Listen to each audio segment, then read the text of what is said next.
Welcome once again to Stephen Green, and you've just witnessed a video that practically everybody's seen. We don't want to give that particular gentleman any more publicity, but what he said was shocking, and everybody says that. We say everybody, but we're going to show you another clip shortly. Certainly a portion of the audience which approves, as you can see, their support for him. Now, Stephen, in all this, you've got a lot of hate flying around there, haven't you? Yeah, but it's hatred towards Israel, you see. It's hatred towards Israel and Jewish people. And in the right on woke frame of mind, that's acceptable. If you show hate towards Muslims or to immigrants, that's bad.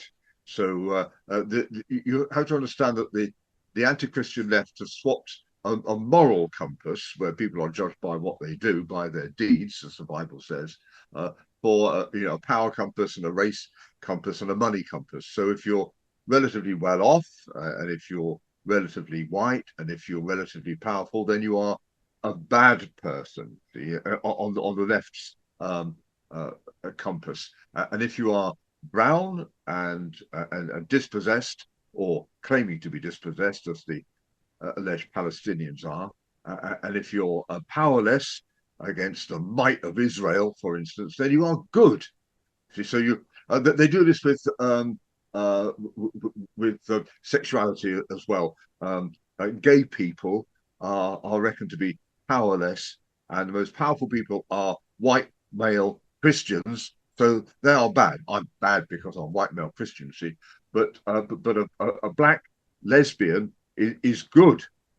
But then a black trans man, a trans woman, in other words, a bloke pretending to be a lesbian, is even better because they are even more oppressed. Now, don't you start telling me that they might be 6'4" and towering over these little women who they are being oppressed by. I'm talking about the left, the way that the left see things. Of course, child in the womb, you would think that's somebody who's very very oppressed and very powerless. But the left finesse that in the case of abortion by pretending that a child in the womb is not a human being.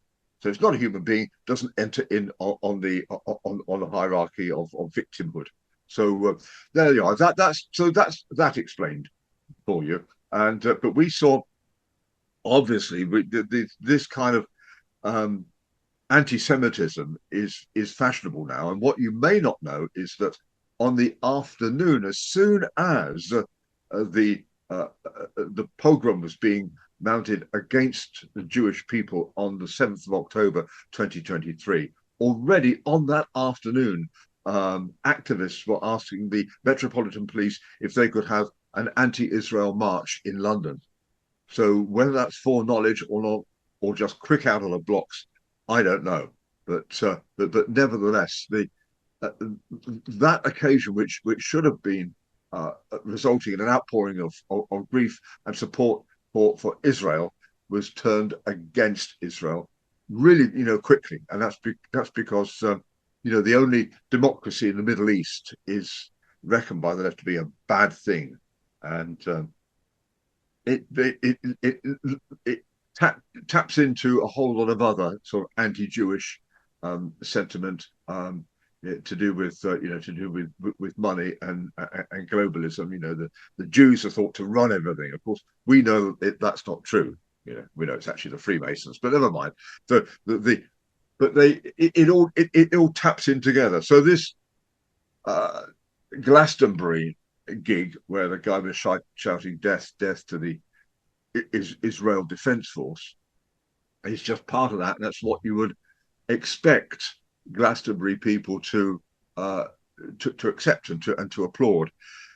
Now the Emily Levis, is that the name of the girl whose dad runs the farm? It's held at Worthy Farm. She recognised that this was. She's not against it. She hired these people to come and perform at Glastonbury, but then she kind of like got the idea it wasn't a very good look, and so she was then distancing herself from it. Now, no such problems initially affected the BBC, of course, because the BBC was broadcasting the thing. And what you need to remember about the BBC is that they would not, their executives would not immediately see what the Bob Villain man, Pascal, forgotten the rest of his name, what he was coming out with. They wouldn't see that as bad. They would have to be, it would have to be explained to them that it's not a good look. But they wouldn't see it itself as bad. They would, because it's anti-Israel, they would see that that's good, because the BBC has a majority of people in it in executive positions and lower positions as well who are anti-Christian. Remember Jerry Springer, the opera in 2006? They're anti-Christian, they're anti-Semitic, they're anti-life, they're anti-family, they're anti-prosperity, they're pro-net zero, pro-climate fanaticism, all stuff which does not figure quite so high amongst ordinary people.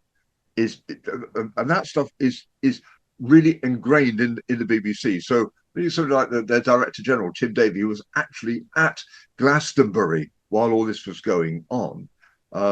Yeah, that they ought to pull this broadcast immediately and not be showing it doesn't enter anybody's mind, because they think it's all fine.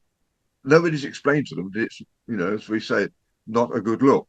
And that would be the only reason that they would put it, because they would fear the negative publicity. Well, let's drill into this a bit more, Stephen, because there's a lot behind this. It may sound very peripheral, what we've just seen. It isn't. You've mentioned the BBC that have got a lot of history regarding this. They love Glastonbury. They promote it like mad. 12 months in advance, they're already at it. Now, whether it kills the licence or the BBC, the chances are Mr. Davie will be killed. I don't mean that literally, but he will be invited to resign. That's going to come out of this.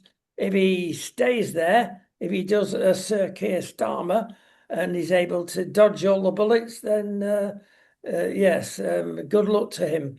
Now, having said that, and I think I mentioned to you on a number of occasions, there are, in many festivals, let's say, experiences that are not good. And we are recently from the Isle of Wight. We've been there more than a quarter century, and we actually filmed. There are myriads of festivals from March to October, and we film most of them.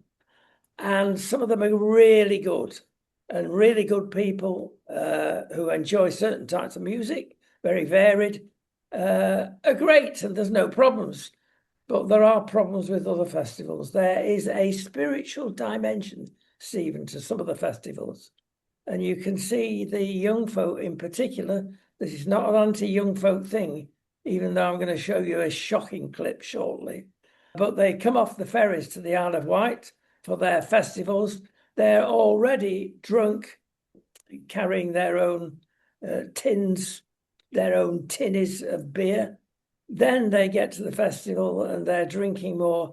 And the dangerous thing, of course, is that they take drugs at the same time. And we've been in many festivals filming, and we've had to have personal guards to protect us. They are completely out of hand, especially, it seems, the ladies. But with drink and drugs combined, they don't know what they're doing. Now, having said that, Stephen, I'm going to play a little bit of a clip. It's not the whole clip, but this lady literally is saying she wants a lot of the Jews killed. In fact, she wants all the Jews killed. And this is what's come out of this particular festival at Glastonbury. Let's have a look.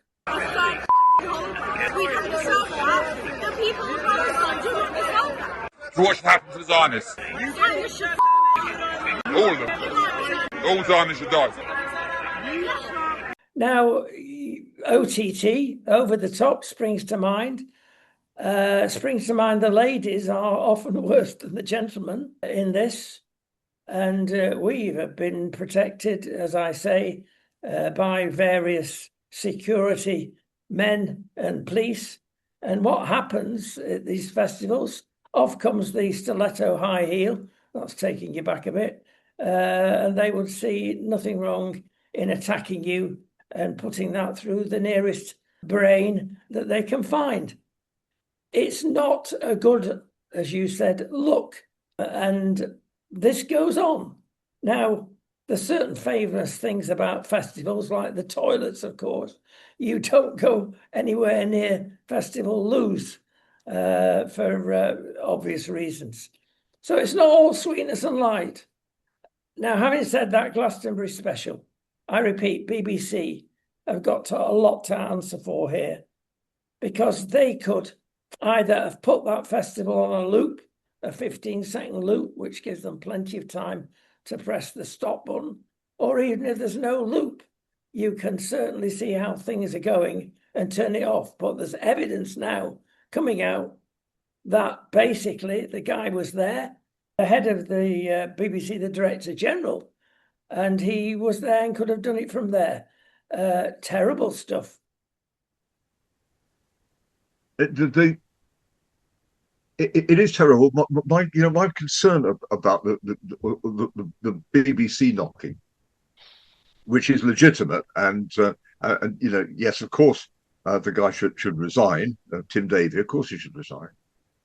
But my concern is that the BBC might be being used now by Ofcom ministers, the media, to deflect attention from the original performance. You see, the BBC could not broadcast that guy Pascal Robinson Foster if he was not performing there. If he had not been shouting "death, death" to the IDF, then the BBC couldn't report it. They couldn't transmit the footage. So I'm going back to the original offence, as I see it, the anti-Semitic chant, because he then goes on about from the river to the sea, Palestine must be free, and which does not mean free of Hamas oppression, of course. It means free of Jewish people. In other words, that the Jews should be expelled from their homeland in the Holy Land. So Avon and Somerset Police are currently investigating the performance at Glastonbury. So, I mean, you and your viewers have just investigated. I mean, there's not much to investigate. So that they want to determine whether any offences may have been committed, and they've actually launched a criminal investigation to see if there are any offences. So I'm giving them until Monday, the 8th of July, and that is, I think that is 7 working days from last Saturday when the guy came out with his anti-Semitic call for Jewish soldiers to be murdered. Why 7 days? Because if you cast your mind back to a year, more or less, on the 29th of July last year, 2024, when Lucy Connolly tweeted in the wake of the Southport murders, mass deportation now, she tweeted, set fire to all the effing hotels full of the something or others for all I care. If that makes me racist, so be it. And then she deleted her tweet later, but she was arrested 7 working days later on the 6th of August. And then, of course, 10 weeks after that, she was sentenced to 31 months in prison for that tweet. Now, her language was reprehensible. And I think that she had ignored Tabby's principle, which, as you know, Rodney, is named after Michael Fabricant, the ex-MP, who strongly advised persons not to comment on social media if they had partaken of alcoholic refreshment. But anyway, I think she was wrongly advised by her barrister to plead guilty, as so many of that summer's protesters were, in hope of a lesser sentence, to no avail. She could have argued she was not encouraging arson, rather expressing indifference to it. But I mean, you can't. The Pascal man cannot make the same argument. I mean, he's obviously inciting violence. So I just want to see whether there's going to be 2-tier policing now. I want to see whether the authorities will let that guy off because he's calling for violence against an approved group. In other words, Jewish people. Whereas Lucy Connolly was calling for, as they said, violence, or at least not expressing indifference to violence against migrants. And they, of course, are a good group because they are powerless, poor little people. So that's what I'm looking for.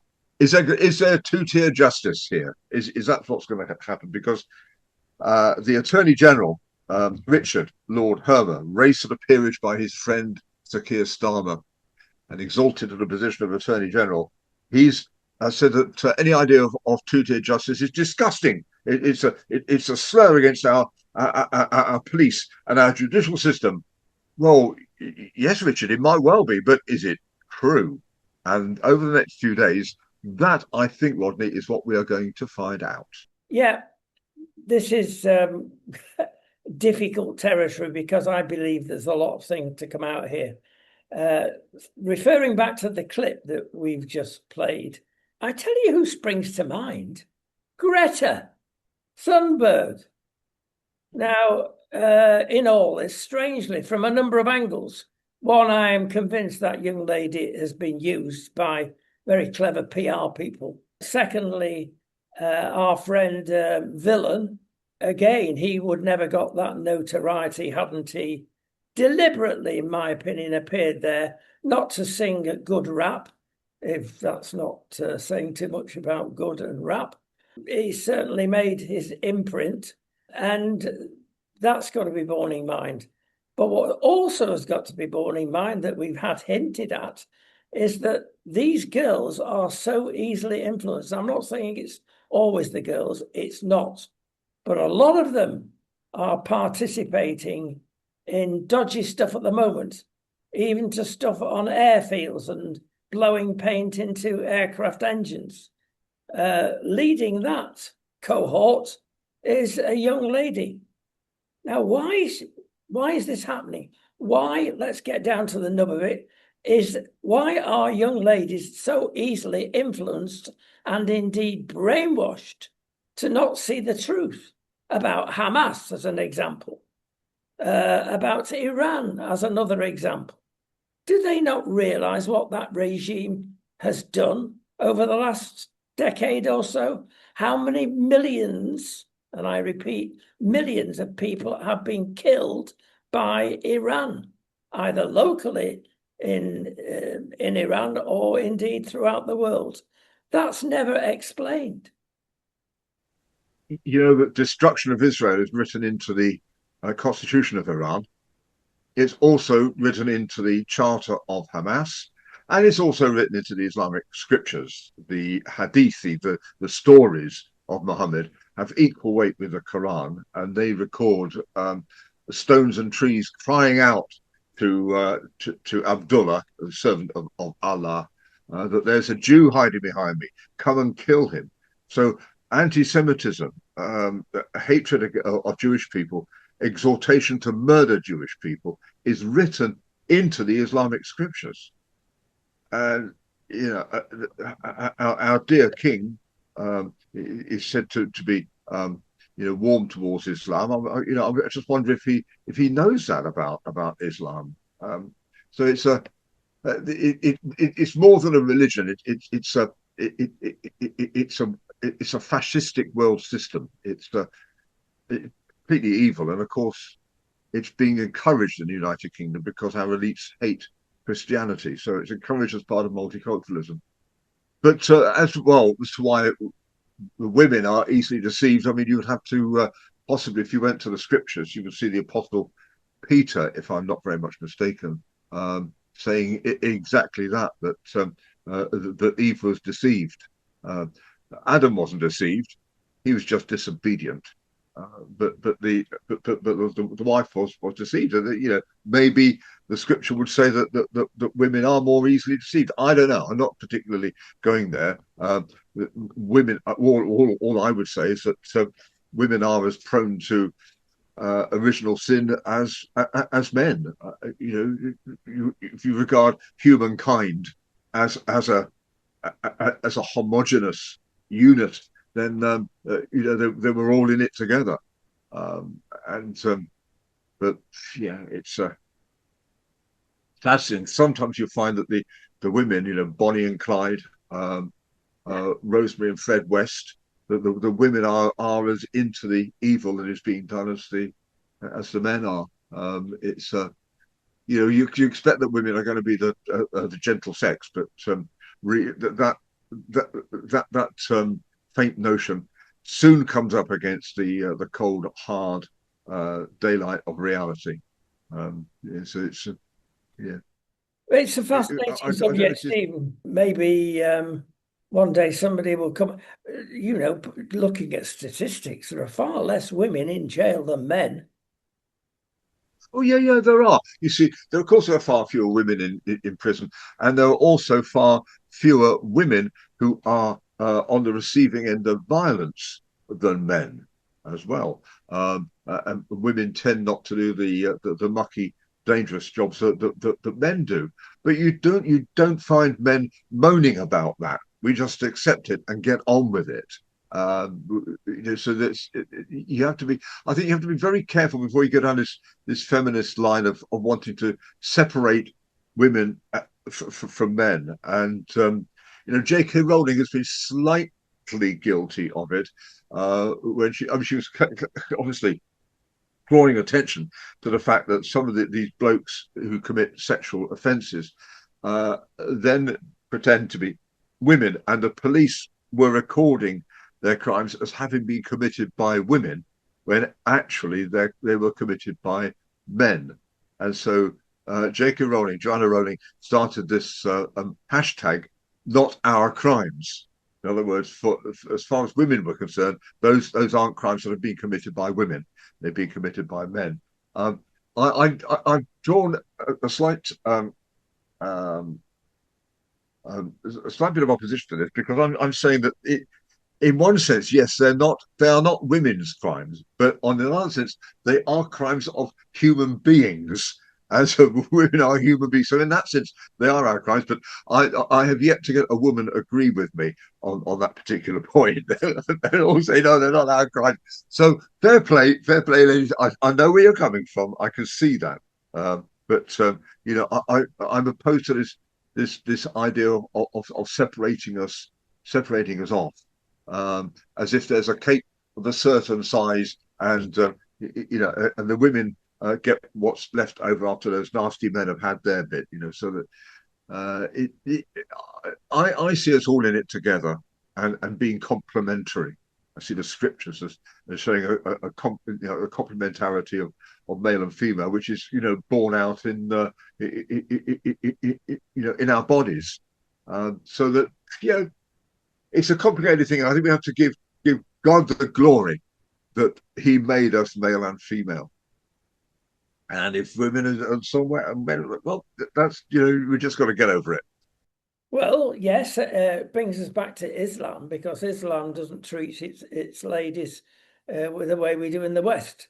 Real problems there, and they come up every week.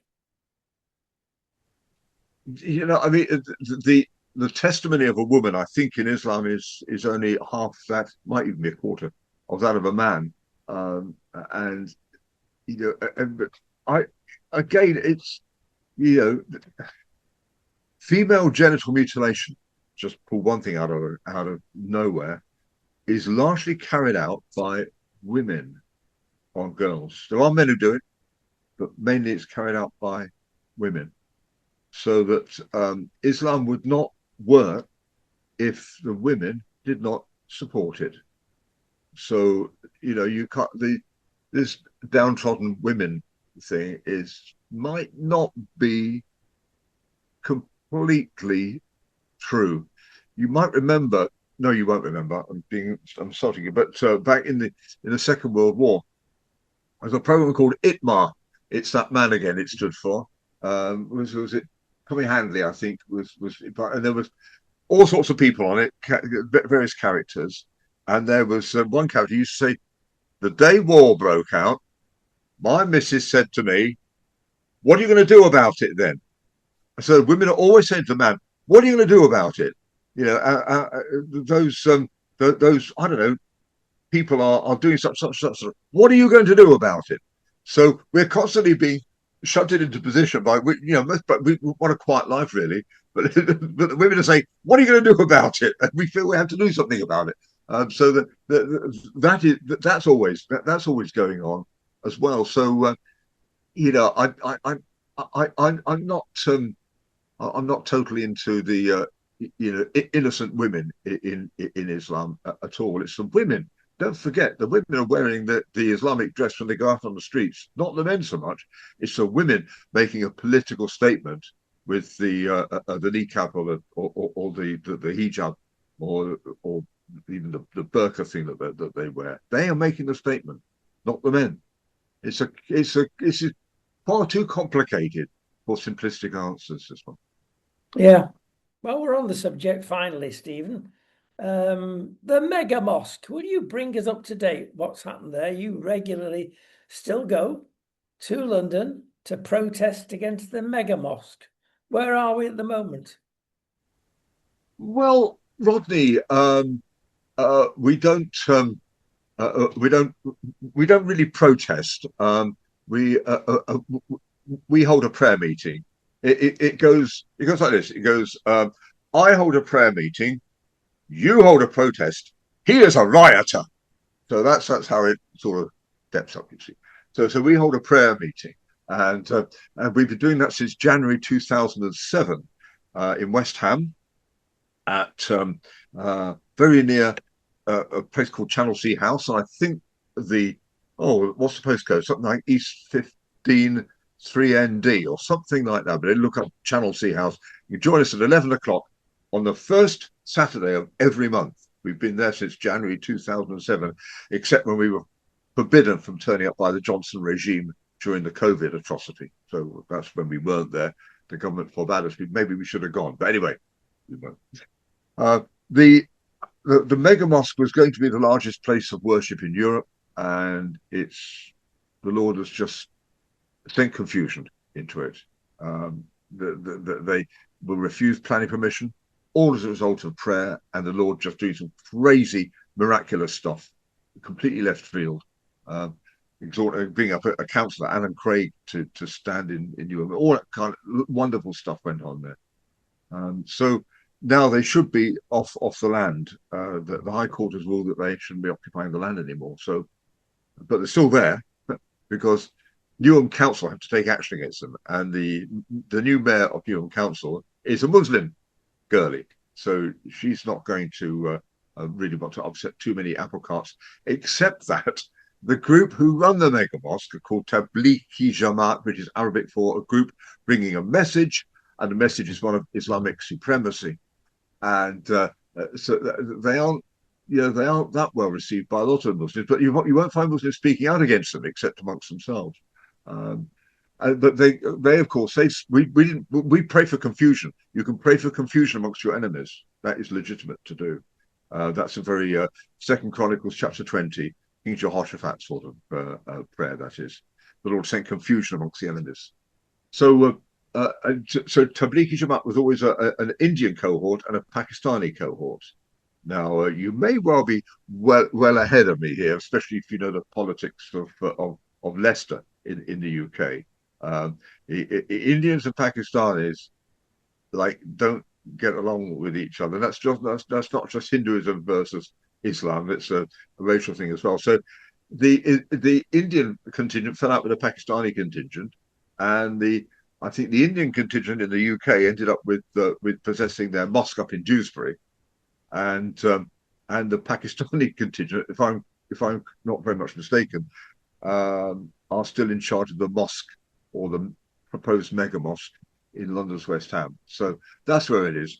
We also gather to pray for the nation, and there's a lot to pray about right at the moment. And this wokeness is only part of it. And I mean, I'm beginning to see that the wokeness is running all the way through the British establishment, all the way through the elite, it's running all the way through the quangocracy. So you find that the General Medical Council, the Statistical Service, Ofcom, I don't know, Natural Resources England. You can any, just a few that are coming to mind, and the people who are appointed to the boards, they're appointed by possibly the Secretary of State, possibly the Privy Council, possibly some bunch of people you've never heard of, and they're all. And when you go down the list of them, it'll be Sir this, Dame so and so, Professor the other, and it's all people whose faces fit in the corridors of power, and they are all of that leftist, anti-Christian, anti-family, woke mindset. And it really is, Hercules clearing out the mythical Aegean stables, was it Aegean stables? Uh, had an easy time compared to this clearing out this lot. If I came to power, which maybe God will forbid, but I'd just ban a lot of them and bring them all back under control of the Secretary of State. The ministers love quangos because they can shunt all the decisions sideways. Oh, that wasn't me. That was the quango that did it. So that they like that. But they appoint them all. So what's the latest one? Well, the statistical service is one of Ofcom. That they are, according to BBC to account, supposedly of the Glastonbury incident, but they're also telling editors of newspapers and magazine programs that they must give equal weight to the proposition that a trans woman is a woman. In other words, that a bloke is a woman. Despite the Supreme Court ruling, Ofcom are still proposing that is what, or still directing media that they have to refer to these blokes as women. And well, you could tell words are failing me because the Supreme Court has made a decision, but Ofcom disagree with it. In other words, the people, the lords and ladies and dames and knights of the realm and professors and that who are actually sitting on the Ofcom board have no better than the Supreme Court. That's just one example. Who appoints them? The Secretary of State for Culture, Media and Sport. That does not mean that the Secretary of State sits down and goes, oh, I think so-and-so will be a good, I think such and such will do well on Ofcom. No, they get given a list by the civil servants. Here's a list of appointments to Ofcom minister. Oh, very well, signs it off and gives it back to them. That's how it happens. That's how it happens. So it's all the corridors of power all working together. Oh, I think so-and-so will be a good fit for Ofcom, That's how it works. And it's poison, frankly. And these are not leaders who are adhering to the biblical principles that they have to be God-fearing, humble, honest men of truth. And, we have to pray. We can witness to them, witness to our members of parliament, and we have to pray. Because when we pray, and when we do the little things that only we can do, we can leave it to the Lord Almighty to do what only He can do. There we are. That's my take on it. Yeah, well, be encouraged at that, Stephen. You've been fighting the battle for a long time. And in one sense, you think, wow, David and Goliath here, because you've got so many Islamic influences, especially in London with Sadiq Khan, and as you've mentioned, this lady. And there's such an amount of votes available to the main parties to court them. And politicians have not got the best of press, nor have lawyers for that matter at the moment. And the two seem to be combining to come up with the poison cup. But there's also, of course, there's the underlying doctrine of the idea. You see, the government have their idea of multiculturalism, and which is why Lucy Colony and a lot of the protesters from last summer were banged up in jail. Sir Keir Starmer at that time said the protesters, who he inevitably called rioters, they would feel the full force of the law. And his Attorney General bloke, Richard Hermer, said, "You cannot hide behind your keyboards. You will face the full force of the law." So, and of course, actually, we've seen the same language in Kenya, where young people protested against a draconian imposition of taxation of finance bill last year. Again, the Kenya government, they were rioters who would feel the full force of the law. And dozens of them were shot dead, actually. Here, of course, protesters were banged up, like one David Spring was last year, 61-year-old, for 21 months for swearing loudly at policemen. So that's our response. In Kenya, they were shot dead. But before we take the moral high ground against the Kenyan elite, remember that on that day when their police shot dozens of young people dead in Nairobi, in England and Wales, some 800 children were killed legally by abortion. So, and that lucrative, woke version of the shedding of innocent blood remains illegal in Kenya. So my parallel here is that both in the UK and in Kenya, government is not safeguarding the people and encouraging us to prosper, but become whatever the elite think they can get away with to preserve their ideas and their well-paid positions. And Rodney, if you think that's more cynical than realistic, you can pull me. But let's just keep praying the Lord will raise up those honest and God-fearing men of truth and exalt them to high positions, because otherwise we're finished, to be honest with you. Interesting perspectives as usual, Stephen. Thank you so much. We'll see you shortly. Every blessing to you, Rodney. Thank you.